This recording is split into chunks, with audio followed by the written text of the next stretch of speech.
حضرت ابن عباس رضی اللہ تعالیٰ عنہ سے روایت ہے، انہوں نے نبی کریم صلی اللہ علیہ وسلم سے کہ آپ نے فرمایا، مجھے 7 ہڈیوں پر اس طرح سجدے کا حکم ہوا ہے کہ نہ بال سمیٹوں اور نہ کپڑے۔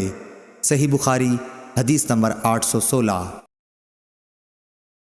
منصور بن معتمر نے مسلم بن صبیح سے بیان کیا، انہوں نے مسروق سے ان سے حضرت عائشہ صدیقہ رضی اللہ تعالیٰ عنہا نے فرمایا کہ نبی کریم صلی اللہ علیہ وسلم سجدہ اور رکوع میں اکثر یہ پڑھا کرتے تھے، سبحانک اللہم ربنا و بحمدک اللہم اغفر لی۔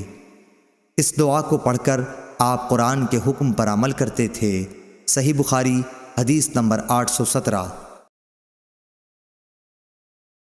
حماد بن زید نے ایوب سختیانی سے بیان کیا، انہوں نے ابو قلابہ عبداللہ بن زید سے کہ مالک بن حویرث رضی اللہ تعالیٰ عنہ نے اپنے ساتھیوں سے کہا کہ میں تمہیں نبی کریم صلی اللہ علیہ وسلم کی نماز کیوں نہ سکھا دوں؟ ابو قلابہ نے کہا، یہ نماز کا وقت نہیں تھا مگر آپ ہمیں سکھانے کے لیے کھڑے ہوئے، پھر رکوع کیا اور تکبیر کہی، پھر سر اٹھایا اور تھوڑی دیر کھڑے رہے، پھر سجدہ کیا اور تھوڑی دیر کے لیے سجدے سے سر اٹھایا اور پھر سجدہ کیا اور سجدے سے تھوڑی دیر کے لیے سر اٹھایا۔ انہوں نے ہمارے شیخ عمرو بن سلمہ کی طرح نماز پڑھی۔ ایوب سختیانی نے کہا کہ وہ عمرو بن سلمہ نماز میں ایک ایسی چیز کیا کرتے تھے کہ دوسرے لوگوں کو اس طرح کرتے میں نے نہیں دیکھا۔ آپ تیسری یا چوتھی رکعت پر سجدے سے فارغ ہو کر کھڑے ہونے سے پہلے بیٹھتے تھے، یعنی جلسہ استراحت کرتے تھے، پھر نماز سکھلانے کے بعد۔